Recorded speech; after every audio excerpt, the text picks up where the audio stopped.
All right. If you're not already seated. So before I get started this morning, I do have one announcement for us. That is a reminder that next week, next Sunday, we are doing a potluck here at church after the service. I also think it's a special day for JD. Yeah, next Sunday. Oh my goodness! I almost forgot. Yeah, that's right. So it will be after service here. So if you guys would like to join us for that, you're welcome to bring a dish to share, bring drinks, whatever. Bring it to church with you that morning. We'll have stuff set up to keep those crock pots warm or whatever it is. We also have a big fridge now, so if you bring cold things, we have a big fridge for those. So that's exciting. I was going to say kind of an odd thing for a church to be excited about, but hey, big fridge. I'm excited. Okay, so that's next Sunday, right after service. We want everybody to join us. It's going to be a good time. All right, so now I am going to jump into next week of Milk and Honey. Next week, Justin will be finishing the Milk and Honey series. He'll be back from his sabbatical next week. They're with family right now in Tennessee. I said they were out east earlier, and everybody in the room corrected me because you can't go out east apparently. I think you just go east. I don't know. Daniel had a whole thing. It was like up north, down south, out west. But if you're going east, you just go east. There's no word for it. So I don't know. That's where I thought they were, but I guess they're in Tennessee, so they're having a good time. But he will be back next week to finish up the Milk and Honey series. So this week, I broke some rules. I told Justin I broke some rules. My message, my verse, has nothing to do with Milk and Honey. JD reminded me that his also had nothing to do with Milk and Honey, so I guess it's okay. The message is about Milk and Honey, but it's just my verse doesn't have anything to do with that. But we are just going to jump right into our verse this morning, and it is going to be out of Hebrews 10. It's Hebrews 10, and we're going 1 through 18. So hold on, it's going to be a little bit of reading here, all right? So here it goes. This is what it says. It says, "The law is only a shadow of the good things that are coming, not the realities themselves. For this reason, it can never, by the same sacrifices repeated endlessly year after year, make perfect those who draw near to worship. Otherwise, would they not have stopped being offered? For the worshipers would have been cleansed once and for all, and would no longer have felt guilt for their sins. But those sacrifices are an annual reminder of sins. It is impossible for the blood of bulls and goats to take away sins. Therefore, when Christ came into the world, he said, 'Sacrifice and offering you did not desire, but a body you prepared for me. With burnt offerings and sin offerings you were not pleased.' Then he said, 'Here I am. It is written about me in the scrolls. I have come to do your will, my God.' First, he said, 'Sacrifices and offerings, burnt offerings, and sin offerings you did not desire, nor were you pleased with them, though they were offered in accordance with the law.' Then he said, 'Here I am. I have come to do your will.' He sets aside the first to establish the second. And by that will, we have been made holy through the sacrifice of the body of Jesus Christ once and for all. Day after day, every priest stands and performs his religious duties. Again and again, he offers the same sacrifices, which can never take away sin. But when this priest had offered for all time one sacrifice for sin, he sat down at the right hand of God. And since that time, he waits for his enemies to be made his footstool. For by one sacrifice, he has made perfect forever those who are being made holy. The Holy Spirit also testifies to us about this. First, he says, 'This is the covenant I will make with them after that time, says the Lord. I will put my law in their hearts. I will write them on their minds.' Then he adds, 'Their sin and lawless acts I will remember no more. Where these have been forgiven, sacrifice for sin is no longer necessary.'" Whew, that was a lot. That's a good one, though, right? So basically, this is talking about Jesus coming. If you look in the Bible, it's my Bible anyways, or I guess on the Bible app is where I read it now most of the time. But if you look, there's like a heading above a lot of things. And this is the heading for this one was Jesus Christ's sacrifice once and for all, right? It is talking about how we used to sacrifice, we used to do sacrifices, and we had a way of sacrificing goats and other animals, and that wasn't working. It wasn't what God wanted. That wasn't doing it. And so Jesus came, and he was the sacrifice once and for all, right? He was the last sacrifice that needed to be made. Right? That's what this verse is talking about. That's what they're talking about here in Hebrews 10. And we're going to get into that a little bit down the road a little bit here, okay? Because this message is, I promise, going to be kind of strange. Going to be a little weird. It's going to require some interaction. And I know I've got people in here that'll interact with me. Daniel said he'll heckle me the whole time if he wants, and I said no, but we'll see how that goes. But for real, I'm just going to ask some questions. We're going to talk for a little bit, and I promise it'll all make sense when it comes into the end, but you'll just have to stick with me for a while, okay? All right, the first question I have for you guys is how many people in here have ever been stung by a bee? That's right. Ever been stung by a bee? I've been stung by bees. I used to get stung a lot as a kid. I think it's because I walked around barefoot all the time. And also, I'll explain that in a minute, but also, like, I did other things that were probably stupid. But the last time I got stung by a bee was about 5 years ago, and I got stung, like, right here in my thumb, and my thumb was, like, gone. It swelled up so bad. And so I think I might be allergic to bees now. Never have been before, but I think I might be now. So I don't enjoy being stung by bees, you know. As a kid, I didn't enjoy being stung by a bee. It never felt good. I think everybody in here would agree. It probably doesn't feel good to be stung by a bee. It's not a desirable thing to be stung by a bee. Now, like I said, I did silly things as a kid. I used to throw rocks and baseballs at beehives and stuff when I saw them. Not because I wanted to be stung, but just because, like, I was a boy and that's what I did. But I like to throw things. I didn't poke them with sticks. I threw things because that gave me some time, right? Throw a baseball, hit the thing, see the bees come, and then run, right? Like panic because now the bees are coming and they know it was me, right? So they were like, I don't know. That's just what I did. But I never enjoyed being stung. If I got stung, it was never a fun thing. We can all agree those are not fun things, right? Being stung by a bee, not a good experience. All right? Second question for you guys. How many people in here have ever milked a cow? Like actually milked a cow with their hands? Thanks, Doug. See, all right, so we have more people than I thought have actually milked cows. That's exciting. Little fact about me, when I was in college, I spent a summer on a dairy farm. I worked for a whole summer on a dairy farm. We were there at like the crack of dawn, and then I left at like 3 o'clock and did other things. But we milked the cows twice during that time I was there. We did a lot of stuff on the dairy farm. Luckily for me, I had lost my sense of smell at this point. And so based on how other people responded, it felt like we did a lot of things that did not smell great on the farm. I didn't know because I couldn't smell anything, but I assume we did a lot of things that didn't smell good. We got to milk the cows. I got to help like birth a cow at one point, and I picked up a cow. It was slimy. It was kind of gross, but it's still a cool experience. But we got to milk the cows, Daniel says no. We got to milk the cows, though, okay? And we were on a big dairy farm, so they had like the fancy machines that help you milk the cows now. But you still have to, like, I don't know, I call it priming the udder. I don't know if that's the right terminology. That could be wrong. But you have to, like, start the milking process, and then you can, like, attach the machine. And in doing so, sometimes cows are a little bit temperamental, and they don't really want to be there in that situation. And so they like to step on you or, like, pinch your arm between their body and the metal bars or whatever. And that part of the experience is not always great, right? If you've ever been stepped on by a cow, we don't have everybody in here that's milked cows. If you've ever been stepped on by a cow or maybe by like a horse or, you know, in here I put like headbutted by a goat. If anybody in here has been headbutted by a goat, I assume it's around the same thing. I don't really know. I've never had a goat before. But it's not, that part of it is not fun, okay? I got kicked by a cow once. Wasn't a good experience. When you milk them, they go into these like run things so they can't kick you while they're milking you.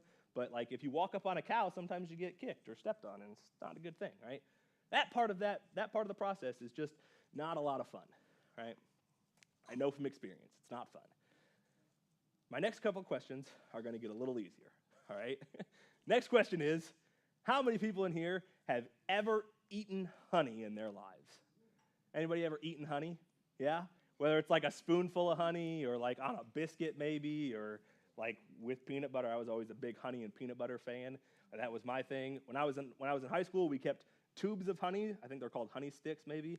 We kept them in our locker for swimming because we just eat them before swim races because they were quick energy. I don't know. Maybe it worked. Maybe it was just in our heads. We just liked honey. But we used to do that. So I used to eat honey a lot. What about a cold glass of milk? Anybody ever poured a cold glass of milk and drank a nice glass of milk? Yeah? Well, I can honestly say I've never done that. I've never drank a cold glass of milk. I'm one of those weirdos that's allergic to milk, right? I have to milk my own almonds, like Daniel said, Now, Daniel said, you said you've never seen anybody milk an almond. We'll get together later. I'll teach you how to milk an almond so we can have milk. I'm just kidding. I don't milk almonds, but I do drink soy milk or almond milk or whatever. And so, that's always been my life. I've been allergic to milk since I was 4, so I don't actually remember drinking milk, but I've seen commercials. I don't know that they make Got Milk commercials anymore, but I used to see the Got Milk commercials, and it looks refreshing to drink a nice glass of milk, right? It looks like a refreshing thing because, eating honey and drinking milk is good. I think we can all agree, those two things are probably good, right? JD, you're not helping here. Okay, on some level, right? Those two things are probably, they're good, right? It feels good to drink a nice cold glass of milk. It feels good when you've got a sore throat to eat a spoonful of honey or to drink some tea with honey in it, right? Those things are good. They're good for us. And we like the way that they feel. I don't know, they're just good. All right? So now, another question, ready? This one is another difficult one. How many people in here have ever, and I'm gonna mess this up, I'm sure. I don't know if it's harvesting or farming bees. I don't really know what you do with them. Anybody ever harvested their own honey, farmed bees? JD does. I know Justin and Julia, they've got bees and stuff. What I understand about harvesting honey, I'm gonna call it harvesting honey, even if that's wrong. What I understand of that, I learned from the Bee Movie. Okay, that's the extent of my knowledge. I watched the Bee Movie, and now I know everything there is to know about harvesting honey. Okay, so from what I understand, you put on this suit that makes you look like an alien, and you have this little machine that pumps out smoke and stuff, and you smoke the little hive of the bees, and I don't know if it makes them pass out or if they just get really calm or what happens, but they don't attack you after that point, and then you scrape off the honey and you got honey, right? That's how it works. From my understanding, that's how it works. And so as I got to thinking about that idea, and then what I talked about with the cows, putting cows in a special run where they can't kick you or whatever, I was like, why do we do that kind of stuff? Why do we take precautions when we're collecting these two things, specifically these two things? Why do you wear a suit when you go to a beehive? And why do you use a smoker? Why do you put a cow in a place where he can't kick you? Or, even back before they put cows in, they took precautions with cows, I assume. I assume everybody knew. I've seen TV shows. You got to be nice to your cow, right? You got to talk gently to your cow. You don't just run up to your cow and grab it. You got to be nice. You take precautions with the cows, just like we take precautions with bees. It's why do we do that stuff? Why do we take precautions? Well, that's right. We take precautions because we all understand that if you were to walk up to a beehive in the middle of the woods and decide to Winnie the Pooh that beehive, just go up and scoop out some honey, you're gonna get stung, right? You're gonna get stung. And it's just gonna happen. If you stop your car over there on Old Lawrenceburg Road, you park your car and you run out into that field and you grab a cow's udders, you're gonna get kicked. Right? You are absolutely going to get hurt. There's no doubt about that. It's going to happen. And I'm telling you right now, I love you guys, all of you, but I will not be on your side in that. I'm not going to look at you and go, man, I can't believe those bees stung you. You were just trying to take their honey, right? I'm not going to look at you and say, that cow, I cannot believe that cow would do that to you. You just wanted to go grab its udder. Well, I can't believe he would kick you like that. Right? Nobody's going to be on your side with that because all of us understand on some level that you deserve to be stung by that bee, right? You deserve to be stung by that bee. You deserve to be kicked by that cow. On some level, we understand that because you did not take precautions in doing so. You weren't trying to be nice to the cow. You didn't have a fancy suit on for the bees. None of that stuff. We all understand that you probably deserve to be kicked by the cow or stung by a bee. And this morning, on this whole idea, all of this is leading up to that idea.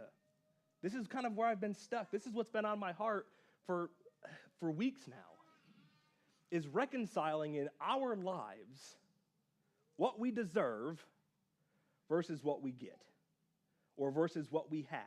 What we know we deserve, or what we think we deserve, versus what we have, or what we can get. That's where we're headed, okay? I promise, we're headed there. How many of you guys, not how many, when was the last time you guys went to the store and bought milk or bought honey? Happened recently, maybe? Probably pretty recently. I don't buy milk, but I buy honey, and it's like that. It's pretty recent that I've been to the store. When you go to the store and you pick up that jar of honey off the shelf, or you pick up that carton of milk out of the fridge, do you fear being stung by a bee in the store? No. Do you fear being kicked by, when you grab that milk, are you afraid to get kicked by a cow? If you are, we got to talk, okay, because that's not how it works. But like, you're not afraid of that, right? We're not afraid to get kicked by, when we're in the store getting milk or honey, we're not afraid to get kicked or stung. That's not a fear that goes through our minds. Why not? We're not afraid because we're not out in the field. We are not the person out in the field doing the work to get the milk or to get the honey. Someone else went out and got that stuff for us. They went out and got it and brought it into the store, and now we can have it. But again, walk up to a cow, random cow, and grab its udders, you're probably going to get kicked. And you expect to get kicked, right? If you don't expect to get kicked, we also need to talk, okay? But like, you expect that. That's an expectation you have if you're just going to walk up to a random cow. You expect that you're going to get kicked.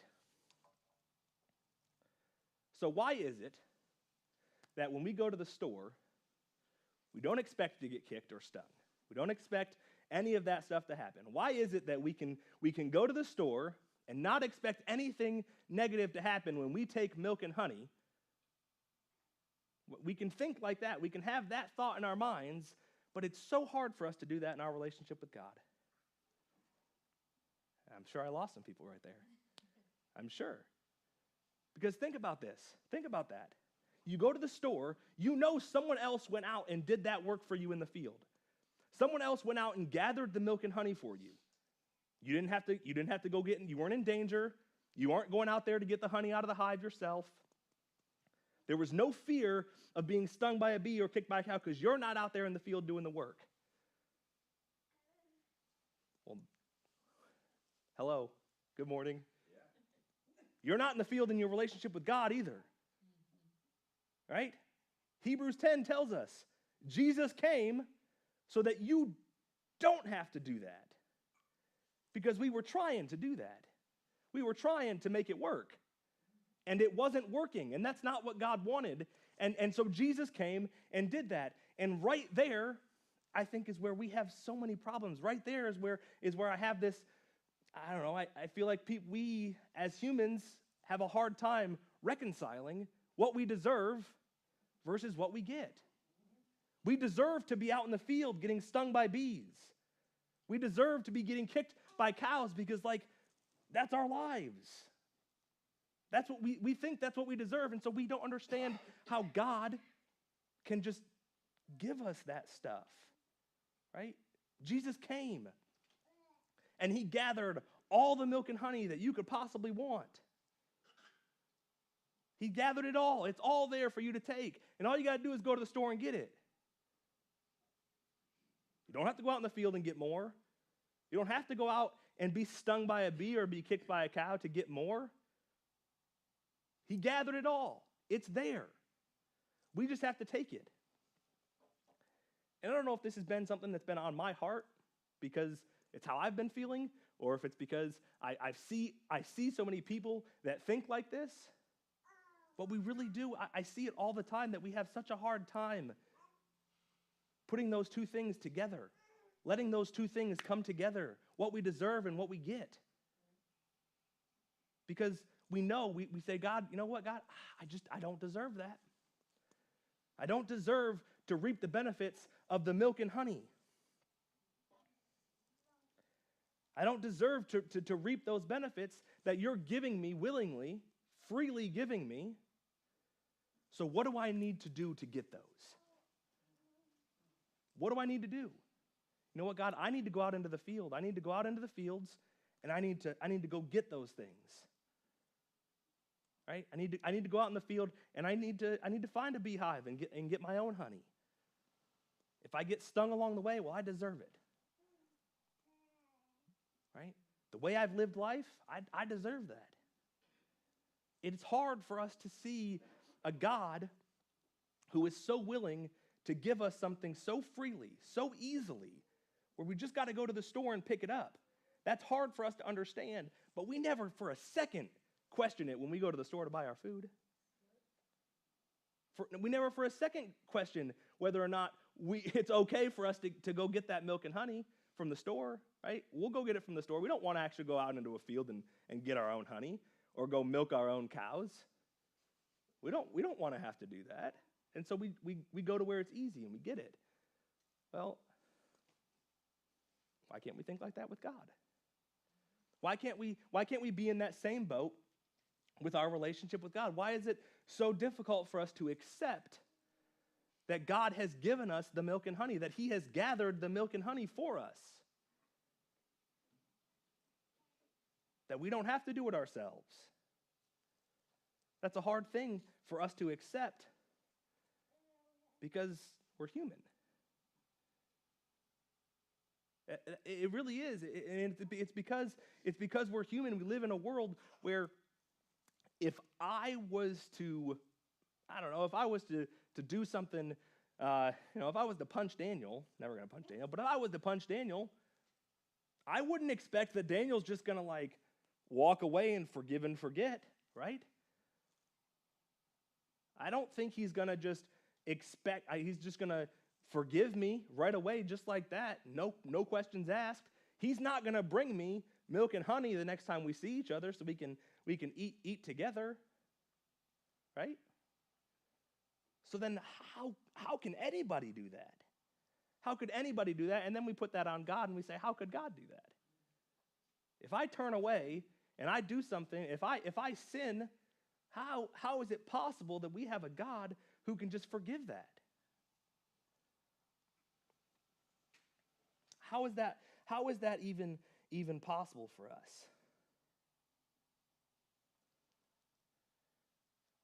I should have to go out and get stung. I should have to go out where it's hard and do more to show God that I want it, to show him that I'm sorry. I should have to go out and work harder and do all the work. But Jesus did the work for you. Right? Jesus came and did the work for us so that we didn't have to. Whether that's easy for us to understand or not, he did. This morning, as I was doing this, writing this message and talking through this message all week, I realized that it's kind of a strange message for me. I don't have any points or any slides or anything up on the screens for you guys to read. Doesn't have anything to do with milk and honey, but this morning I wanted this message to be a message of encouragement. Of encouragement for us as a church, for us as people, to remember, to realize, to open our eyes and soften our hearts to the truth that God did the work for you. Right? That Jesus came and gathered all the milk and honey that we'll ever need in our entire lives, and it's waiting there for you. Do you still have to go to the supermarket and pick it up? Yes, you do. You still got to go get it. Right? We still have to go get it, but we don't have to fear going to get it. There's no fear in going to get it. God's not up there he's not up there waiting for us to come get the milk and honey so he can go, oh yeah, let's do it. Here he comes, bees, bam, have some bees, right? That's not what God's doing. He's not waiting for us to come seek out the milk and honey so that we can get stung. And he's waiting for us to walk into the promised land, flowing with milk and honey so that we can live in a relationship with him. That is what he wants. That's what he wants for us. That's why Jesus came and was the one and once and only one time for everybody sacrifice. So that we don't have to keep doing that because it wasn't working. You know, JD talked about it, Daniel talked about it. We like to think that we deserve Lodabar. If you don't know what that means, go listen to JD's message. Right? We like to think that we deserve to live in Lodabar, downtrodden and hurt. And we deserve that because that's what we deserve to be stung and kicked every day while we're trying to get the milk and honey because that's how our lives have been. That's what we think our lives have been like. So we think that that's what we deserve. But God did the work. He gathered the milk and honey. He's got it waiting for you. We've got a promised land waiting for us, flowing with the stuff. And all we got to do is walk in. Walk in. Pick it up off the shelf. Right? Take of the milk and honey with no fear of being stung by a bee or kicked by a cow. God is not waiting for the other foot to drop so he can punish us. He is waiting for a relationship with us. As the band comes back up here this morning, I do just want this to be a message of encouragement. For people, for anybody who's ever had these thoughts, for anybody who's ever going to have thoughts like this, that maybe you don't deserve what God has given us, that maybe we don't deserve the milk and honey, we don't deserve the land, because we haven't really done a great job. But be encouraged this morning. Open your eyes this morning. Remember, or even realize for the first time, that God did the work. God gathered the milk and honey to give to you right now. It's not something that you're going to have to, you don't get some today and then go out and work tomorrow. You don't go out and get more tomorrow. You get some today and God just keeps giving it to you. It's flowing with milk and honey. We've got to go to the store and pick it up. That's all you got to do. When you go to the supermarket, when you go to the grocery store and you buy something, there is no fear of how they got that. There's no fear of being stung or being kicked by a cow. You don't have to think about slaughtering the beef that you're eating. We don't worry about any of that stuff because someone else did that work for us and we know that. Take that mindset. Take that mindset and think about that with God. Don't be afraid of being stung by a bee or being kicked by a cow because you want what God's offering. You don't have to fear those things because we're not the ones out in the field. Jesus went out in the field. Jesus died on a cross so that we didn't have to do that. He sacrificed himself. So like Daniel said, we don't have to bring a goat to church every week. He was the sacrifice so that we didn't have to sacrifice anymore. Still got to go get it. God's ready to give it to you right now. We still got to go get it. But be encouraged this morning. When you don't think you deserve it, when you think you deserve something worse, remember, that's not what God wanted. It is not what God wanted with us. He wanted us to just walk up and ask. Walk up and ask for it. Not to fear him, not to fear the milk and honey, not to fear what it would bring, but to just walk up and ask and live in a relationship with him. Why don't you guys stand up to your feet again? We're going to continue in worship this morning.